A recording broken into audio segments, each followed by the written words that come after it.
سبحانك لا علم لنا إلا ما علمتنا إنك أنت العليم الحكيم برحمتك يا أرحم الراحمين. الحمدلله الحمدلله ثم الحمدلله.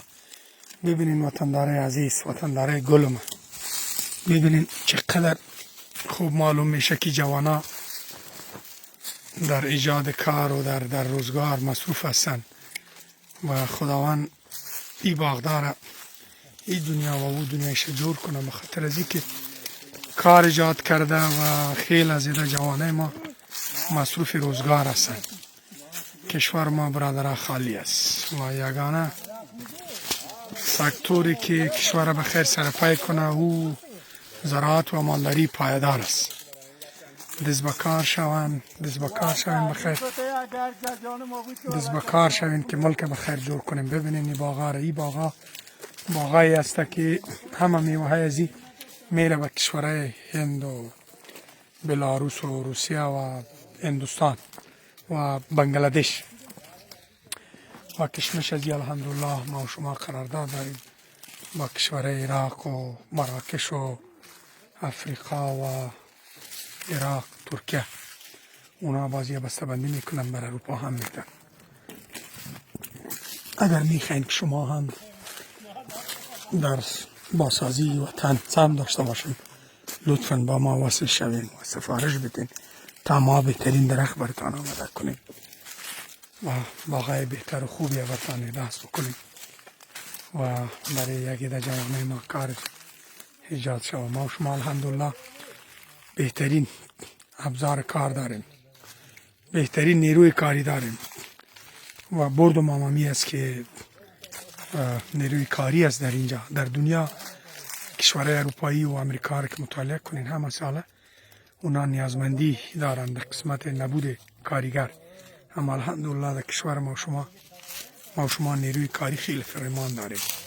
ما از همه بزرگان میخوایم که دست به کار شوند و این زمینه اطلاعیه خدایت خاک از دنیا نداره و این بخیر تحت پوشش باغداری تجارتی و مالداری تجارتی بگیرن تا بخیر بر هموطنای ما و شما کار ایجاد شود. شما ببینید چقدر خوب معلوم میکنه، چقدر خوب معلوم میکنه که وطندارای عزیز ما مصروف کار هستن اینجا و اینا بخیر توسط اولی دست خود بهترینا را هم بر بازارهای داخلی و هم بر بازارهای بیرونی آماده میکنن.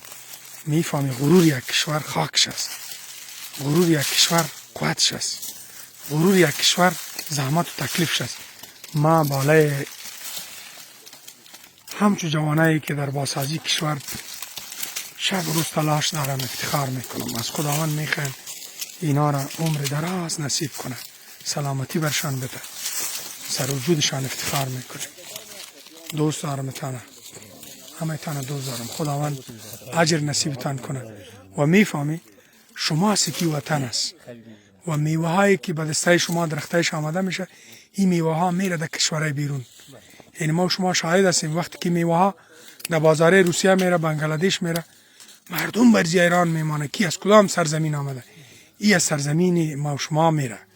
دیگه خداوند شما را برکت بده و صحت بده، سلامت بده. با امید از این که شاید از این باشیم که یک پرچه زمین در افغانستان بدون باغ نبانه بخیر. و بیاین کار کنیم، بیاین که مصلحت کنیم. ما هم برتان در قسمت پرورش و نگهداری باغداری، در قسمت آماده کردن باغ تجارتی و هم در قسمت تهیه درخت خوب تجارتی در کنارتان هستیم.